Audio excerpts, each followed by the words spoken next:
Hello and welcome. I'm Jovika and I'm broadcasting from Jovika TV. I bring you greetings in the name of our Lord Jesus Christ. I have a very short broadcast. I want to make some revelations, some information that I believe that may be of essence and help to our people. See you on the other side after this short time break. After this short time break, see you on the other side of the program. Igbo TV in all social media platforms, Facebook and Twitter, YouTube and Insta Anchor. Truth must be told, Sogi Brodibia or Pastor, or what television with the truth is what you ask for.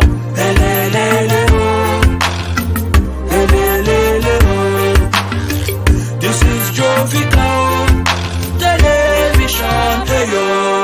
Jovika Television, poised to reach you with the truth.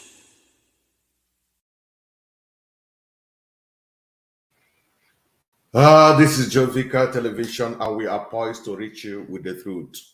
And when we talk about truth, as it is within our disposal, we must try and tell you the truth and nothing but the truth. Today, I want us to look into what is happening in Nigeria. Number one, we're going to look into the Naira, show you some certain things and some information you need to know about what is going on in the Naira sector, happening in the Naira. That's one. Number two, we also need to discuss on Obi movement, why you should not vote Obi or why you should vote Obi. I'm not saying for him or against him. I want us to raise some issue.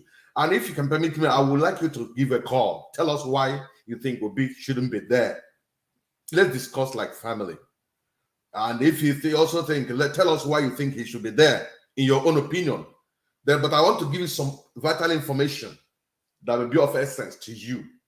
Let's take the first video.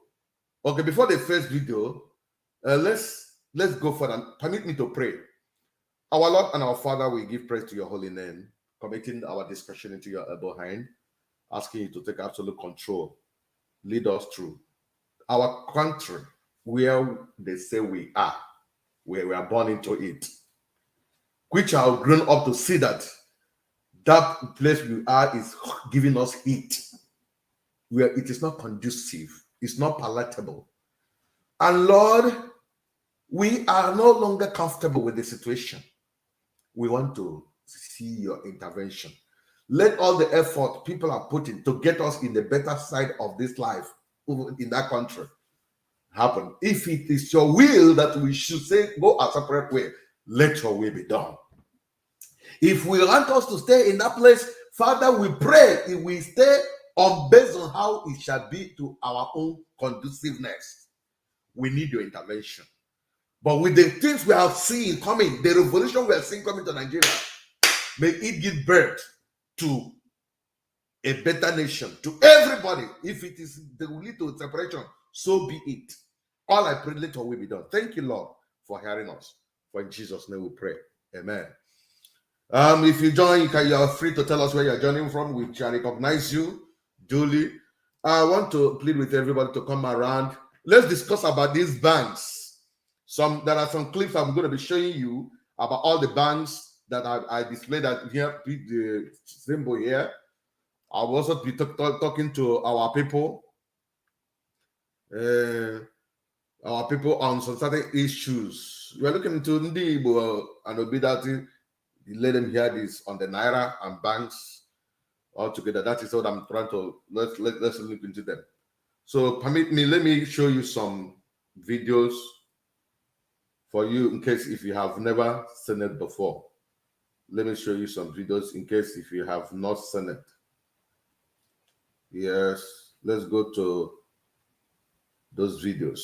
Okay. Let's go to the videos I'm going to be showing you now. So we are trying to let people know that it is not going to be easy in the nearest. In fact, if you see yourself entering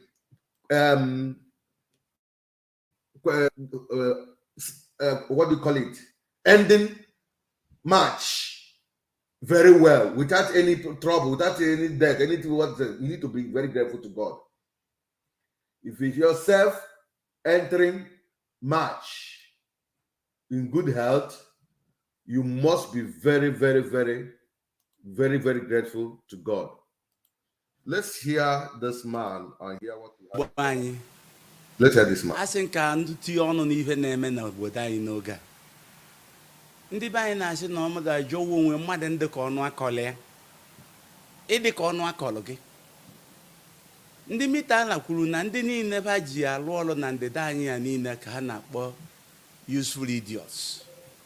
Kedu ihe ndị Hausa na-akpọ idiot? Onye onwe na-achị. Ọ bụ na onye onwe na-achị anaghị eche ọdụmma ndị bebe nya bụ idiot. Ịbụ ya na ọgwụ ya Fela kwuru banyere VIP, vagabonds in power. Ihe ama bụ onwe ha anaghị eche ọdụmma ndị fa na-agbala odibo. Ndị Hausa wee kpọọ na ndị a bụ ndị idiot na Ndi Igbo anyị na ndịda niile nwa na-abalị ha uru. Kedu uru ị na-abalị onye na-emegide ndị be unu?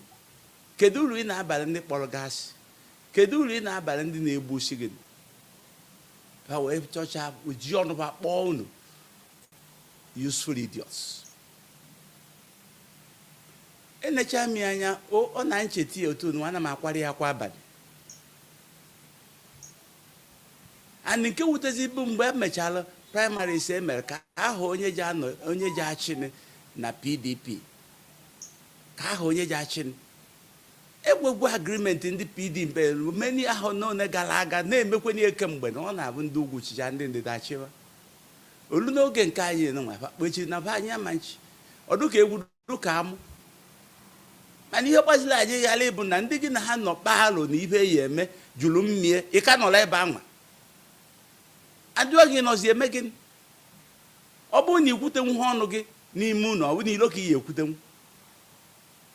onye ka nna ajụ ese nna ajụ nya na ụtụ unu si esu wee mechie unu ihe a niile emere unu were unu mechie ihe ọchị gwa unu na ife unu ha kwuru na ha emie gwa unu na ugwu ihe unu bụrụ ebe ha nọ nọ ife achọ ka ha ya eme ịma nọrụ nya na ife kwuru na ha nweghị enwe inwezi onwe gị mana anyị dọrọ anyị ihe o ji ụgbọ anyị ghara ịbụ na ozigbo ihe a mechara Peter Obi fụọ n'ebe ahụ ka ọ narị ya chi ma ọ pụgo ka o mechara abịrịba fụọ ndị a niile nọzi na unu na-eme gịnị onye ka unu na-agbaziri odibo nye echi kịta ịpụta isi anyị niile aji ikwuchite ọnụ anyị ebe ikwuchite egwu na mgbe ndị gị na ha nọ egosigwo gị na onwe ibe ejibe gị mere egosigwo na ngwa ọrụ ka ịbụ n'akaba kedu ihe na-apụtakwa kịta ọ na-agba ngharị na ịfụtakwafe na-asị tụọrọ gị vootu si mere gị nke a anyị kwado gị ihe eje chịkwa anyị ị na-eje nọchi anya onye ka ije gbakwa bụ odibo akwụ isuri dị ọta kpọrọ gị inwe ha ọnụ okwu ịma aka dị gị n'aka ekpe gị ọ bụ onye achụkwue n'ọrụ ma ọ nana ọ bụrụ na ndị si na ha chọrọ gị na-afụ alfa Peter fụrụ gbasịa ka ABC nwe osu board of trustees si na ya apụkwugwo ịnọzi eme gị ọ bụrụ na ịhụ useful idiot gị nke nọ n'ebe a ihe nọ ebe a na-agba ndị odibo were na-egbusi anyị na-ata anyị abụ na-eme were anyị mere ihe ọchị ị ka nọrọ ebe ahụ na-agwa anyị na ịnọ na PDP si tụọ gị vootu ọ na nne kịta ana m ajụ ọ bụrụ na unu aṅụghala nne unu jukenu na onwe unu oyi anaghị asụ unu ibere anaghị eme unu kedu ihe kwọrọ n'ime gị ka nwoke na ọ bụrụ na unu inwe ezi ihe ị na-asọ ihe eji kpa ka na ụgara si n'isi ede ka isi nne gị mma ịma nọrọkwa otu aka o mere na APC ogbo nọ ọnụ becha ma akwa sịba kedu ebe ikpe nkwụmọtọ dụ kedu ebe ikpe nkwụmọtọ dụ emechacha nche na ha ya afọ sịfa nọrọkwa ndị nọkwa ebe a kịta bụ useful idiot ndị a na-ekwu banyere ha and ibe o ji ewute anyị na-eme mkpọtụ na-agarị na Igbo kwa maka na anyị na-achọ okwu kwa maka na anyị na-asọpụrụ mmadụ ibe anyị nya ka unu ji anyụ anyị si n'isi na anyị kwasị anyị mamịrị n'isi na-akparị anyị gwa anyị na unu abaghị uru ọpụtara na ndị bụ unu abaghị uru n'ihe isi na mmadụ pụtara na enwe isi ọ bụrụ na akpịrị ego na-eme gị na ịdị nkwado inwe mmụọ Judas anyị ndị Igbo niile onye nwe mmụọ Judas ibele ekwe unu ma na-agagharị ka nọrọkwa ebe a bụ nya na ihe ndị a kpọrọ unu n'ọnụ onye kasị mmadụ adịzine ka ọnụ akọrịa eche na oge akịta na unu anachiarịgo si n'ọnọdụ apụta pụọ na ebe anwa onye evu ka ọha ọ pụtazi na ewega ndị mụ na-eri nri ọ pụtara na ewega ndị mụ na-enwere ọnụ okwu ọ pụtara na ewega ndị mụ nwere ibu nweta nwuru ọ na-emekwe na ibele ọkwa na-alụ dị ebe a anaghị akọ anyị ọnụ na-agbalụ egwu na-egosiwe na agụ ụdọ gị n'ahụ na-egosiwe na ụbịa karịrị gị ahụ mmadụ oji eji maka na enye nwoke dị na mma rie ube doro alụsị ibe n'ihe unu na-eme kedu onye unu na-agbara odibo ọ bụ anyị nwa kịta ọ bụrụ na anyị onwe unu so na epụtakwa na-eme kampen oge a na-ajụ gị n'onwe gị ajụjụ ibe ị na-abịa eme kedu ebe ị zọdụrụ ụkwụ were eme ịzọta nwa ọnụ gị na pati gị ọ bụ na nkịta gị ije ha ịzọta ọ bụ mgbe iji esi leta ịzọta oyi nọkwa n'akaba gwarụkwa odibo na-agbarụkwa odibo na-anyụ anyị kpakwa so ana m atụ alụ ndị niile nwa nọ na PDP ma ndị nọ na APC unu ya atụba n'alụ fụta na ibele mezie n'unu unu adịzine ka ọnụ akọrọ unu ndị ejize unu ma ibe ọchị ọ bụ ha nụtara m papa gị nne gị ka ọba mụrụ unu ka ọba zụrụ gị jukene na onwe na ibe ibe alụrụ na ndụ anyị were anyị eme ibe ọchị ndị anyị ka mma na-akparị anyị maka na unu achọghị iwere ọnọdụ olu ịfụrụ ka anyị nọ n'ebe ahụ niile ewere na ị nụrụ na a na-asị na enyere ebe eji nye ndị Tinubu enyeghị ihe na ọka oje win election ibe eji ihe ka eji n'aka na ndị ndịda ejikọ ha ọnụ and enyere egwu a na ihe o ji emebu na o ji enyekwa mmadụ niile na Christianity enwekwa isi ka nọrọ ebe a marginalize anyị amarginalize ya gị ka nọrọ ebe anwa ịnọ ebe a bụrụ Christian agwa gị na ogbeghị uru ịbara ebe ahụ ka nọrọ ibere ọ na-emekwa unu ị na-azị Christian ka nọrọ ebe a ebe a gwara gị na onweghị uru ịba na pati ya ebe ị nọ na PDP ndị fara n'ịgwa gị na onweghị onye n'ọba nwe gị nwere ihe niile ị ka nọrọ ebe a onye evu ka ọha kwanụ ka ọha unu echuzine na anyị aba mee nna anyị ebele ọkwa na mmadụ ka anyị bụ ọkwa na aba anyị ka unu na-aza so ị na-agarị kịta asịsị tụọ gị vootu ma na ibele adọ gị n'ime oyi anaghị asọ gị ibe ọma adọ gị mma ka ije kwaje meso gbakwara vootu so ụmụnne m ọkwanye ka m na-ekwu na onye Igbo unu bụ ka m bụ and eso ogbo ndị okenye so na ana m agwa gị ihe m ama ana m agwa gị ihe m aghọta unu eduzine ka ọnụ akọrọ unu pụtaba na ebe a agụghị ha agụụ gị mana iwere na ọ bụ onwe gị na-asụ gị n'imi ka ma ije ha iri ndị mụ na nwụcha ọ gị ya ebu ụzọ nkwọ kpachapụ anya ọkwa ya ebu ụzọ nkwọ so ekenekwa m unu ọzọ ndị be anyị ndị Igbo be anyị onye ọ na-agbakwedo unu akparịzikwana na anyị na anyị bụ mmadụ ọnụ unu na-akọ agbakwa n'otu anyị dị unu ọ na-enekwe Peter Obi ehichagwo n'anya anya mmiri gosi na onye Igbo anaghị eme nzuzu onye Igbo mụ ihe ruru rie onye Igbo ma nkụ ya akwụ onye Igbo amaghị maka na ụga dịsị n'isi eke nọma ibe unu na-eme gosi na unu nọ n'aka ndị aba kere unu ekechiri bụ unu ekechi were aka unu ọnụ n'ihu mmadụ niile unu ma anọ onye adịghị ka ọnụ akọrọ ọkwa ibe na akọwa so ka anyị na-abanye elekshọn ọnụnwa oghere karịkwara anyị nchegharị ọ karịrị anyị mmadụ niile mpụ ebe asị anyị aka anyị adịghị ibu mere adọ mma ịna-egwedi nwe ike na ndị otu na-eme mgbe ha na-eme ọmụma na ha na-apụ apụ ka ndị ọzọ sipụ ịnọrọkwa ebe a ka na-eme mkpọtụ ekede ayọkwa m unu na-ayọ unu n'afa onye nwe anyị na-ayọ unu n'afa ndị nna nna anyị na-ayọ unu n'afa obodo anyị mee nna anyị ebele unu adịzine ka ọnụ akọrọ unu ọkwụji ibe na akọwala unu udo dịkwala unu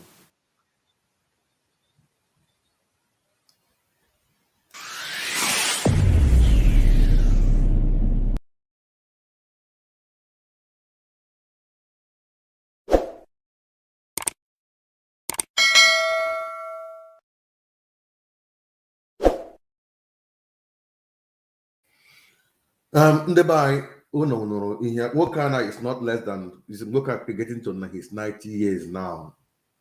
Nwoke kwuru okwu a gwara anyị kwuru okwu a ihe niile o mere na ihe tọchịrị m ọ sị na a na-akpọ ndị Igbo useful idiots not ndị ugwu na-akpọ anyị useful idiots. Nọ ndị dị ha dị na-emezu ọrụ ha. And ikwu eziokwu ya dị ka ọ na-eme. Enwere video atụbatara m. Legodo anya na this video. Legodo anya na this video.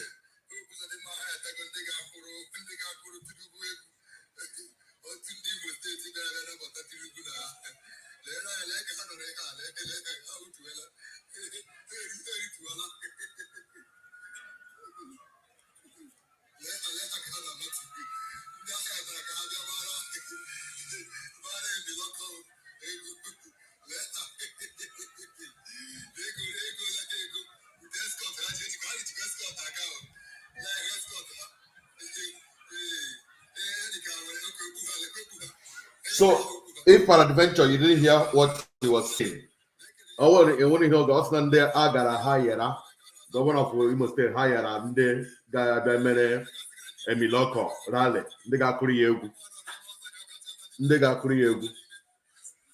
So now it represents. I want to hear where Zoku. This video now where Zoku. Now I better hire and they got make a rally in Ibuga and come Imo State. And what this man is saying, useful idiots. Or Tinubu ga kwụgwọ ejiwe kpọnda. Or kwe Imo State ka ga-eji were kwọnda ga bi iwe come Tinubu ụgwọ.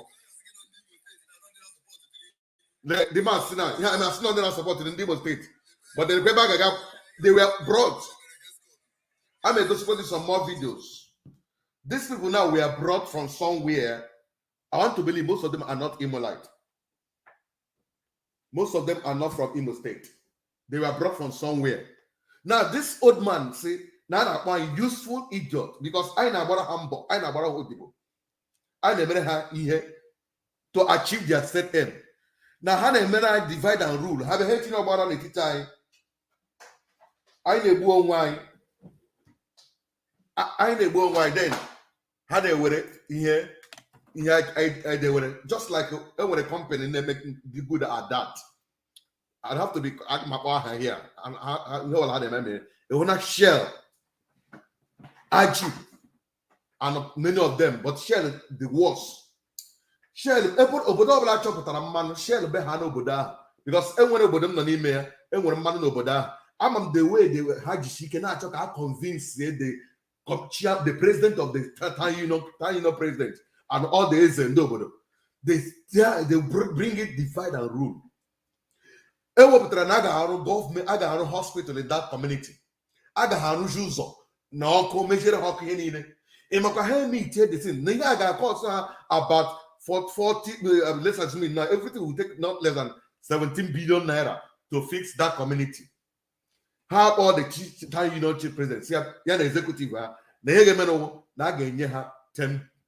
I get 10 billion. The how after 5 billion may run one or two things that committed. When 5 billion scale the executives. About 15 billion, 50 billion or 30 billion they need to fix the community. Share will only spend 10 billion. With 5 billion, get the executive, with 5 billion, run anything in the house.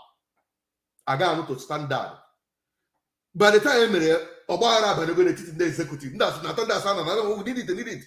Before him to go the chairman, we are your community. But so doing, over the Ghana now was simple. I got the shell now in Mano, Naga on. Before you never go, before they settle the crisis, it will matter. Before they make shell and man, quantity of the hatcher. And they will end up leaving that community. We find that nobody will even break the pipe. As some here about the pattern, they share again, it makes mesmerize so many communities. And that is what the Ugu they use against us. Then what kind of crocus now one useful idiot? No one na APDP and APC is simply being used to deal with the brother. So they can never achieve their aim. Now, person was asking me now, he will obedient. Well, I'm not obedient. But I am an Igbo man. I'm an Igbo. I am here in Nigeria. Here in Nigeria, need to come to the referendum. Kabe kotono tom evo to say onye obula gawebe hachoro. Or kind no. Oh, when I got no text, I know. Oh, yeah, we get friend. I will no Biafra. Oh, do the no. Friend, but then can check it. I got. So, oh, when I referendum result happened as no kind no. Then a no text, I know. In one constitution, I had your here. Constitution age we mendu eze. Constitution age mendu no problem that na nwa work again score 200. Only go score 80. That one medicine, go on law. Nwa ga sit out until Rome score 235. May ha ejiachi eze. That is here in Nigeria today. Oh, when nwa ga score 200 or go here make say score 235 240. That go on the medicine, go on the law.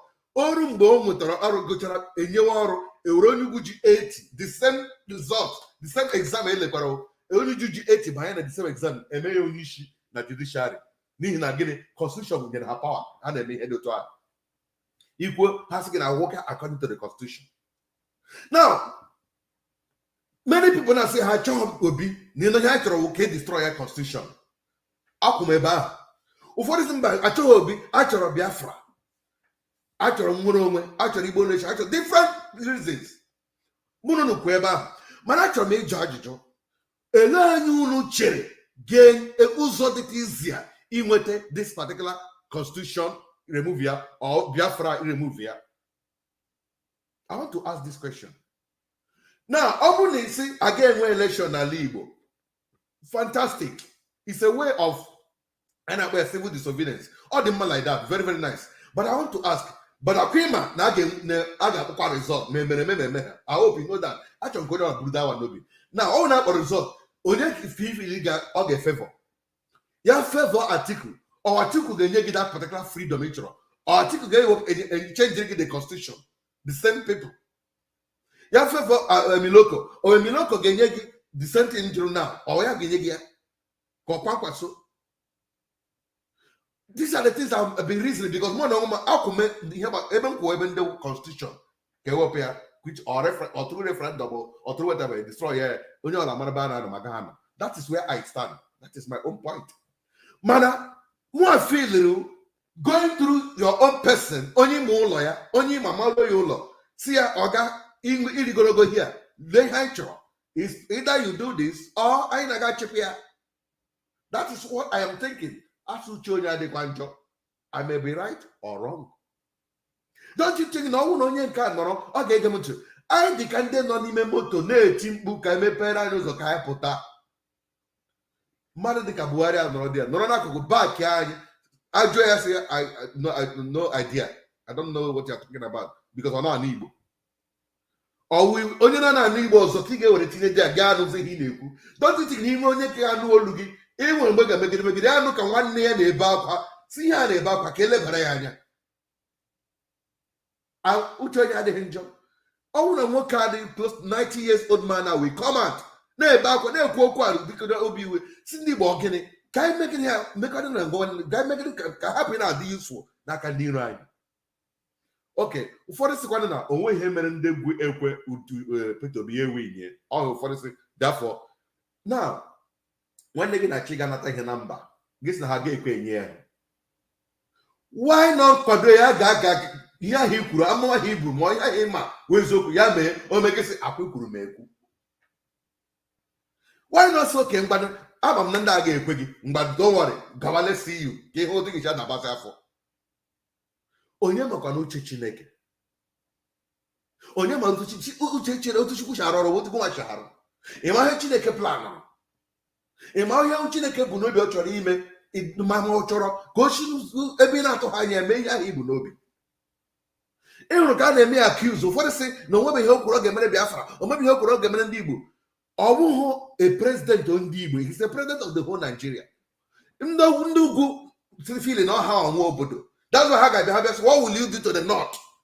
They will ask, how will that bother to ask it? Onye Igbo jụọ ya our problem. Can't you use wisdom that onye ahụ ekwesịghị to okenede ma ọ na-support the Igbo ma ọ gịnị? You just keep silent. Ka ọ bagodi ebe ha baa. For me, I can make the strategy. Come on, we can say that privately. Yeah, public get here.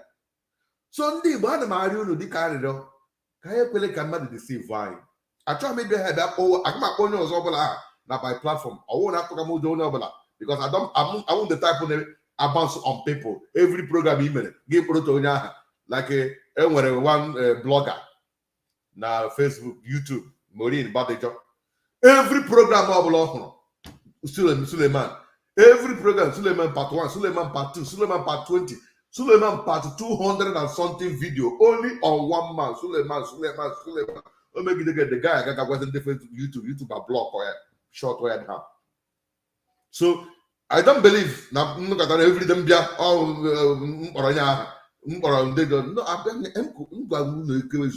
one day, so that the moment they play this video in future, they will see. So now see,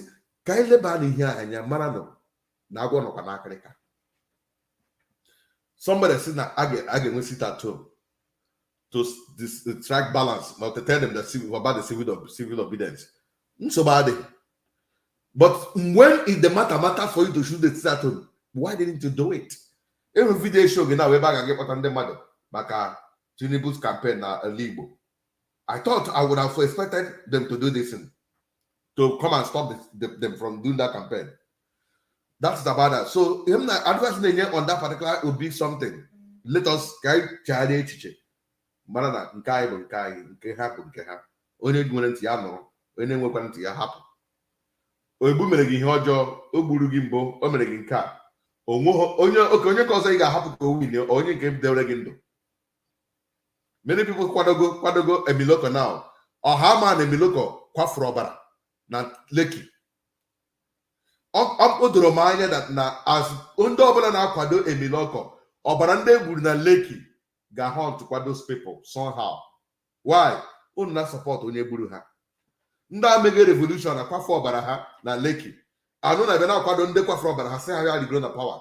That they will never forgive you. Ọbara ha ga-esikwa na make una affect. Ana m eyi onye ọbụla ọfọ. But I hear him nature he gave me that those people able in a lake, I get Cheru nature choma at all for anything good. I get Cheru nature choma. Learn another video. Basara Otu Eshina here Basara Bank. Then I come go here Basara Bank, may check and one more to him get put up.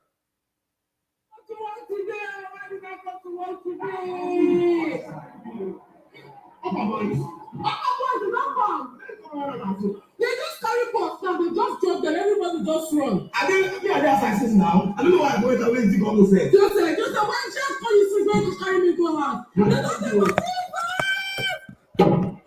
Jesus! You don't say it. Jesus! What am I doing now? Go! They don't run. They don't run. They never run. They run.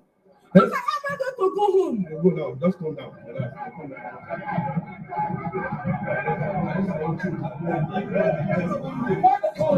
Now make a pass.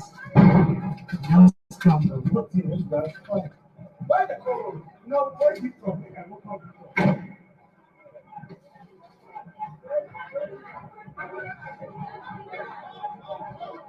Jesus! My dear, you just left now the Casala compost. Oh, my boys don't come. Oh. Jesus. They were almost emptying you here. So these people started shooting. Ihe ọgbara na-emenu ke kwado otu echi na-aga akwatushi bank. Reporting live from Olumu Junction. Access Bank is on fire. They don't enter the bank. They don't enter the bank. They don't enter Access Bank. Boys don't enter Access Bank. They don't enter Access Bank. Boys don't enter. Boys don't enter. Boys don't enter. Oh boy, not go there. Oh. Total destruction. Oh God. Police come, police run. Army come, army don't run. Go back. Access Bank is on fire. It's on fire like this. Access Bank is already on fire. Now, I want to talk about this particular bank. Lay a bank of magnitude like a UBA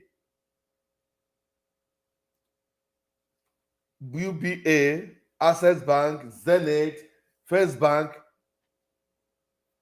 And Hugo, now, have you seen that First Bank has failed to be the first? United Bank of Africa is no longer United, rather it's now United Bank of Failure. Zenith is not on the Zenith, they are at the bottom. In fact, for 2 weeks now, Zenith app has refused to work because I use Zenith. It has refused to work. It works sparingly. All the big banks, Ejemon na Nigeria, when can I roar? Why is so? Why is this not working? Can you hear me? Or give me the bank, they are not working. Can somebody ask that question, Joe? Why? When the bank in run, despite this trouble, a particular bank is working. Look at the bank that is working here now. Let me show you the bank. Let me show you the video of Nda bank. I not complain about the bank, but about the Naira, but the number one, the terrorists, Diego now. But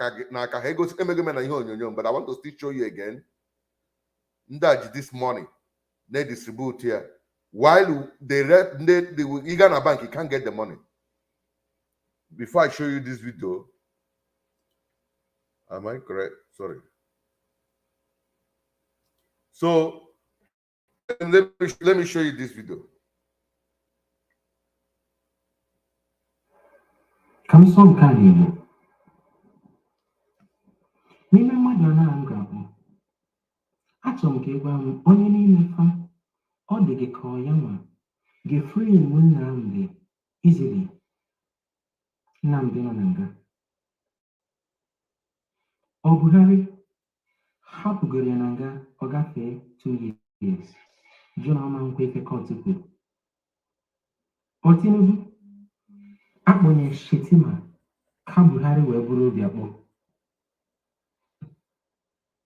Atiku onye nke postu n'ife mgbe nwa maka Christian girl egwuregwu ndị befa agbọja ya ha gbọọ ya Holy Spirit chedelite ihe ahụ postu ihe ndị befa mgbaghalụ kọmputa dị nwanne gị kedu onye n'ime ndị a ọ dị gị ka ọ ya nwa ga-asị ka e respekt ife kọtụ kwuru maka Nnamdi ka nwoke a nwere onwe ya ụmụ Igbo onye ọbụla ga-asị gị gaa to na vote at this time in our history ife a not possible nke mbụ ịda na onye ahụ maọbụ ndị ahụ kpọrọ Nnamdi ezigbo asị chọọ ka ọnọdụ na nga pụọ elu nke abụọ maọbụ bụrụ na onye ahụ maọbụ ndị ahụ kpọrọ ụmụ Igbo ezigbo asị chọọ ka afụfụ anyị na-ata ka ịta ya ebebe nke atọ maọbụ bụrụ na onye ahụ maọbụ ndị ahụ si n'azụ na-ananụ ego pụtazie n'ihu na-eme omume mmegharị anya with me. Legodo na aha onye a Alhaji Umar ndị Igbo ụlọ jiri ike. Legodo one Alhaji Umar that is watching me. Lee ihe o kwuru. Ọ chata ugboole m la ya ka lee Alhaji Umar. Love, Alhaji, how are you? Ange Sheka, ya aka yi ne. Kuna nan lafiya? Lafiya lo. Tomadala. Alhaji Umar dịkwa too much. Okay. Ọ ihe ọ dịka onye ụkọchukwu mekwara ihe a macha m ya mana asị nke uru unu. Now let me ka m gwa unu ihe gbasara ihe na-eme na this banking sector. Ị ma na bank ndị a mkpọgasịrị aha na onwe ike nwere ego to give. Mana bank here, let the bank here now. What is the meaning of the meaning of Jaiz Bank? There, an Arabic word that means possibility, possible. An Arabic word the word for money. An Arabic word for ethical banking. An Arabic word for better life. Listen again. What is the meaning of Jaiz Bank? Name this Jaiz on the internet. It's an Arabic word that means permissible, an Arabic word for money, an Arabic word for ethical banking, an Arabic word for better life. This is the meaning of Jaiz.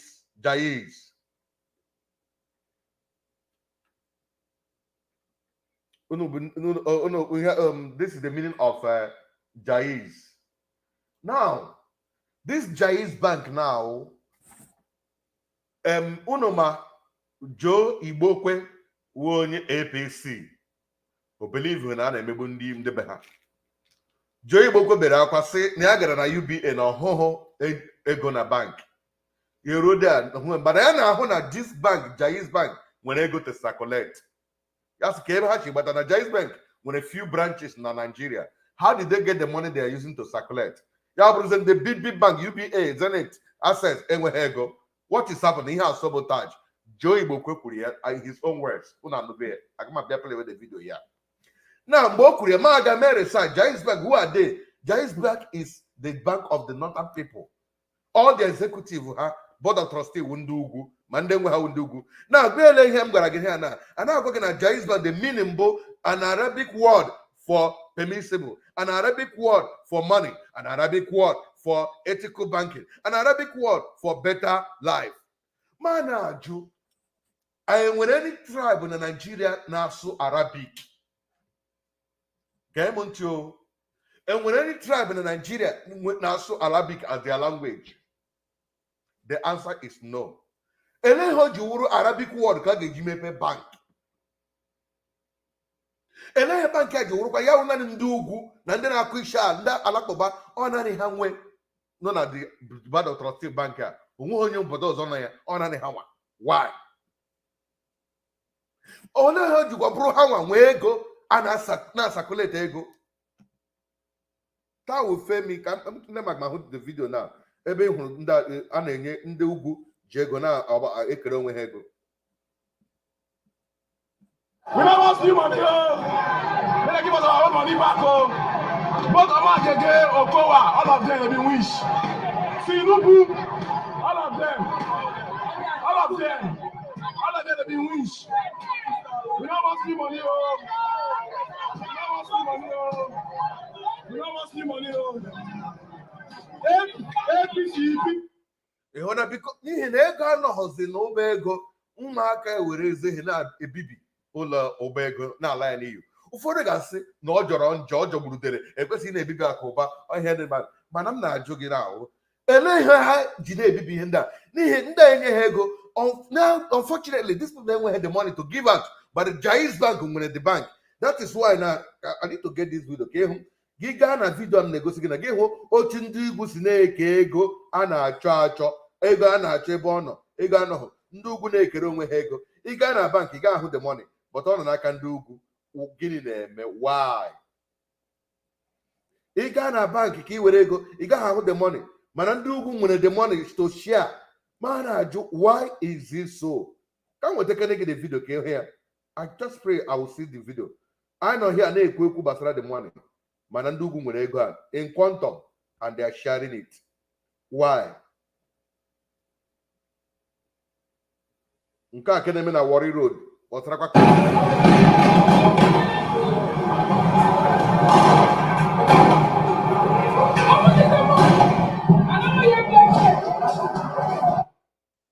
ndị ugwu kedu ebe ha si nweta ego ha ji na-eke onwe ha? They are using their money.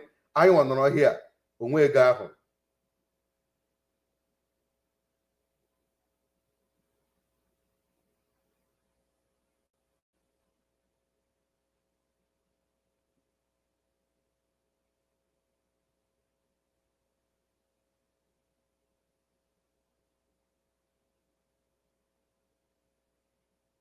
How will I get the I can't see the video now. E nwere video ebe ndị ugwu nọ na-eke ego ọhụrụ new money. Mana ị gaa n'ugwu asa gị nweta the money. Ele ndị na-ege ha the money? Jaiz Bank. Ndị Igbo na-achọ ego. Ahụga ka a na-achọsa eji na-agbasi bank ọkụ. Gaa n'ugwu asa na enwere bank ndị a na-agba ọkụ. Because they have their money. Enwere eji ego ha. Anọ obere bank ahụ bank ndị ugwu ndị nwere ya. Can somebody reason? And tomorrow gets him one Nigeria. Tomorrow. Gịsị na I want Nigeria. So I'm a kuso kumo here chom ko ga too far. Ka chika na enwa echiche. Eriela emugu so much.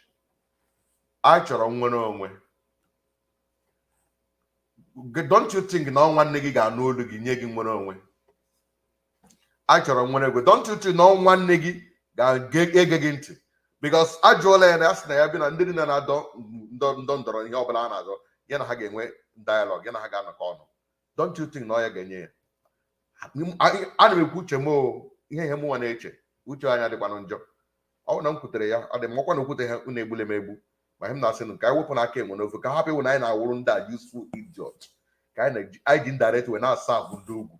Ma bibi anarago ha ego na-asa agara ha ozi. Agakwala onye iro gị ozi. That's the worst thing that can happen to you. Ka ị ga na-aga agara onye iro gị ozi. Achọrọ m ịkwụsị ihe onyonyo, achọrọ m ịga ka ọ gaa too far. And I want to stop here. See you in my next broadcast when I decide to come online. I love you guys.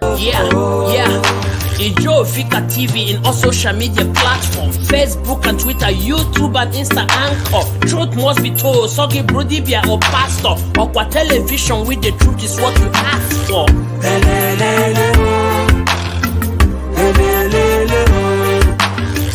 This is Jovika Television.